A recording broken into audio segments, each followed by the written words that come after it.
With close to 150,000 people losing their lives each day, there are bound to be some strange and bizarre deaths. Today we are going to be looking at 3 bizarre and unusual deaths that happened in 2023 so far. Hi, my name is Jock, and welcome to Paradoxical Adventure, your ultimate destination for all things dark, twisted, and mysterious. If you're a true crime enthusiast, a lover of unsolved mysteries, or just someone who has a fascination for the darker side of life, then you've come to the right place. Let's get into it. Number 1. Leandro Mathias de Novaes.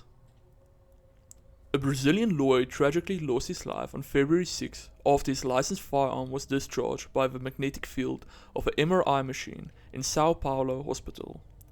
An MRI scan uses a large magnet, radio waves, and a computer to create a detailed cross-sectional image of internal organs or structures. Leandro Mathias de Novaes had taken his mother to the Laboratoria Cura for an MRI scan, but allegedly failed to report that he was carrying a legally registered gun. According to Kiro 7, the MRI machine's magnetic field pulled the weapon from Novaes' waistband, causing it to accidentally discharge and hit him in the stomach. Despite his injuries, the lawyer survived for 2 weeks before eventually succumbing to them in the São Luís Morumbi hospital.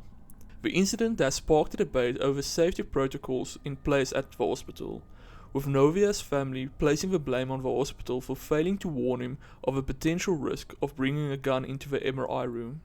In response, a spokesperson for the Laboratorio Cura denied any wrongdoing, stating that all safety measures had been taken and the lawyer had failed to declare the presence of his firearm. Novaes' death has sent a shockwave through the legal community, with many expressing their condolences and mourning the loss of a fellow lawyer.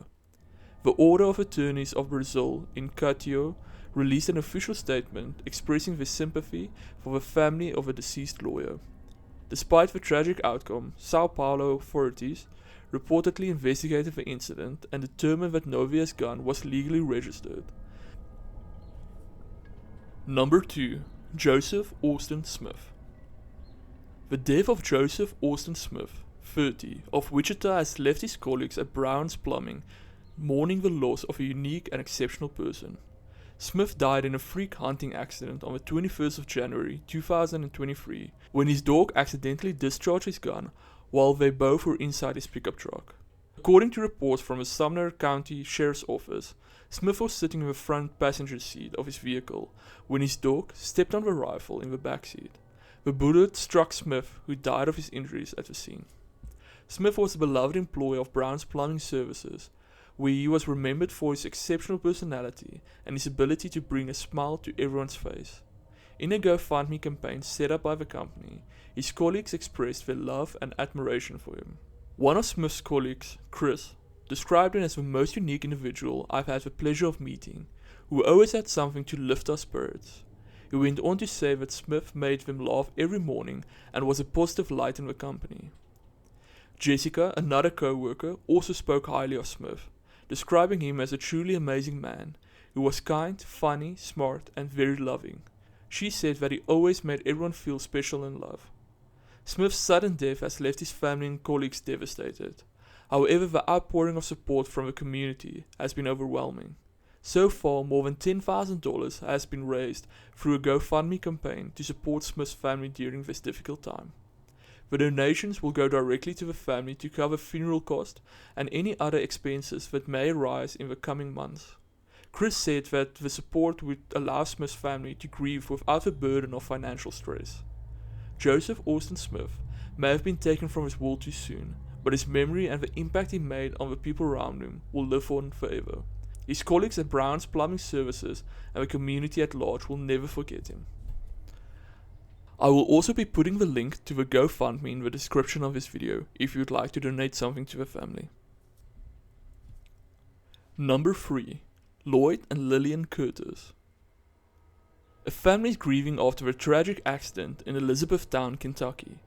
On Thursday, the 19th of January 2023, a wind advisory was in effect with a peak gust of 45 to 55 miles per hour.